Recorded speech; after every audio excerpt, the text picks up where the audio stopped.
Guys, this week is Olivia's birthday. She is turning 6 and she requested an ELSA Barbie frozen cake. So that is what I'm gonna show you how to do today. It looks a little more intense than it actually is. It really is not that difficult. And it doesn't have to be, like, if you look up close, it is not as perfect as you might think it has to be in order for it to look good. So if you're an amateur like me, you can achieve this. So let's get started.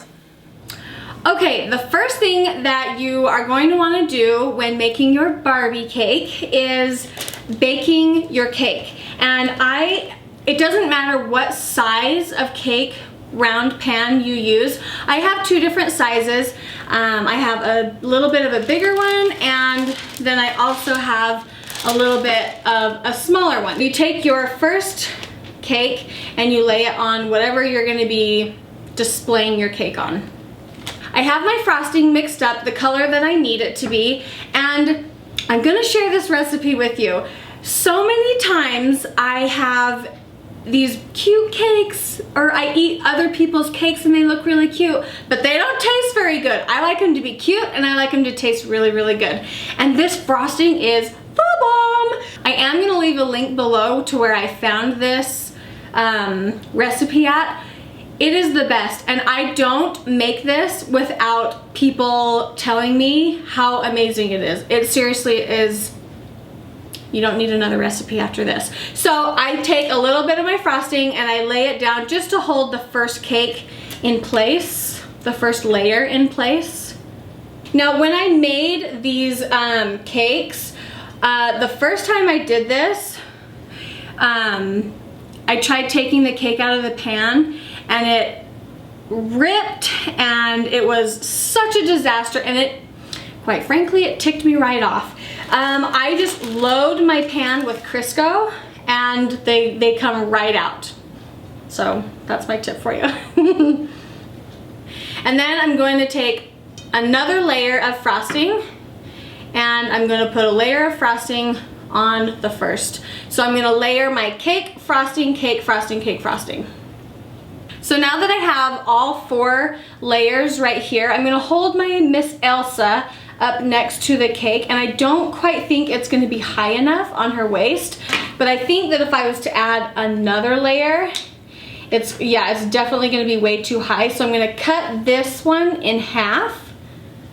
I'm going to leave the dome on top because that will help shape the dress. Okay, so I'm just gonna take that top domed part and measure it real quick.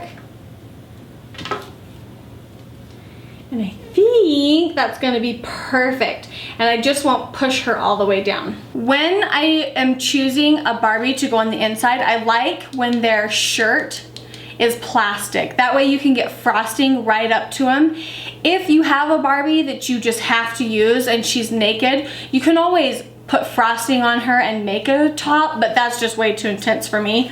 So it's time to insert Barbie into the cake. Now I have done it before where I've cut a center out of each layer and I place her in the holes that I've created, but she's too wobbly. And so I find the center of my cake and I just push her down and the cake holds her still. And so I don't like cutting a hole through my cake layers. I just push her down to where I want her and she stays in place so much better. So I usually will take a butter knife and I leave this top part domed because I think it's pretty and it's really hard to shape it otherwise. So I just take my butter knife and I start shaving, and I just hope that I don't cut too much off that I'm not supposed to, because I am not, actually, you know what, I am gonna take this down a little bit. I just decided I'm just gonna start here and work my way down. And I'm a little nervous because every time it's not the most even, but it works. You just make it work. You do your best.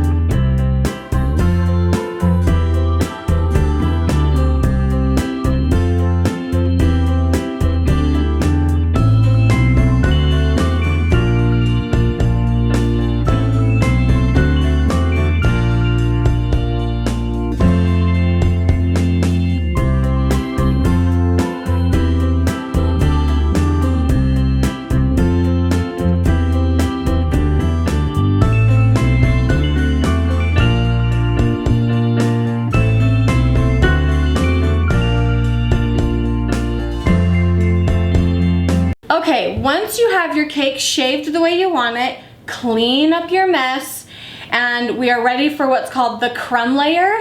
And before I do that, this whole cake is just crumbs. It's crazy. It's so hard to frost. So I like to just take my hands and just press the crumbs into the cake and into the frosting like this. And I just go through and do that around the whole cake so that it kind of holds those really loose crumbs. You're still gonna have a hard time putting that crumb layer around. Once I learned what a crumb layer was, it made frosting a cake so much easier, because you go through and you put a layer of frosting over it, but you don't have to worry about the little crumbs showing through. Like, it's not gonna be a smooth surface. It's not your finished layer. So you put your final layer of frosting over the top of your crumb layer, and it will be so much smoother and so much easier to frost. And I'm just generous with my frosting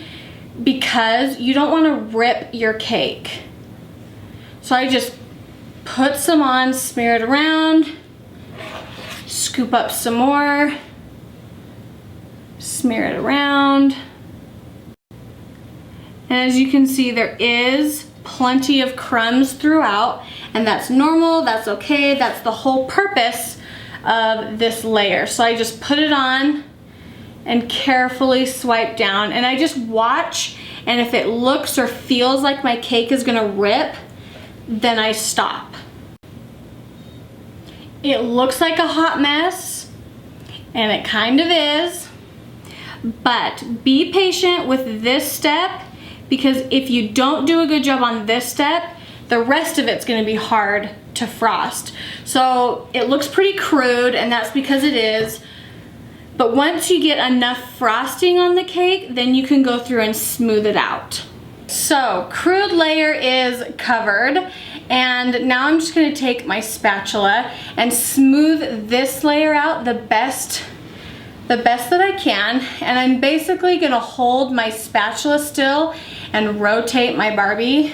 And usually by the time I am finished with the crumb layer, I will put her in the fridge and let that kind of set and firm up a little bit before I go in and put on my other layer. For my top layer, I am going through and adding just a thin layer of frosting, just enough to cover all of the crumbs that you can see in the crumb layer. So I am learning a very important lesson as I sit here and do this top layer, is you really do need to refrigerate between the crumb layer and this very last layer, because it's grabbing onto that frosting and showing the crumbs through just a little bit. And for the sake of the video, I didn't put it in the fridge, but so I'm telling you now, you probably should put it in the fridge and let it set before adding this top layer. Once you have your thin layer of frosting, I take a piece of paper and I place it at the base of her dress. I gotta move her arms. You wanna move her arms out of your way. Yay! Okay, so place your paper at the bottom and cup it around the dress and drag evenly all the way up to the top, the best you can.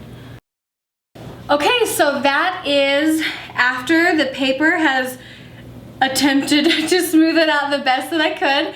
And I actually went through and added just a little bit of glitter to maybe disguise any imperfections that there may have been. And so things don't always work out as you plan, but that's kind of the way things go when you are not an expert and you are just a mom trying to make your daughter a birthday cake.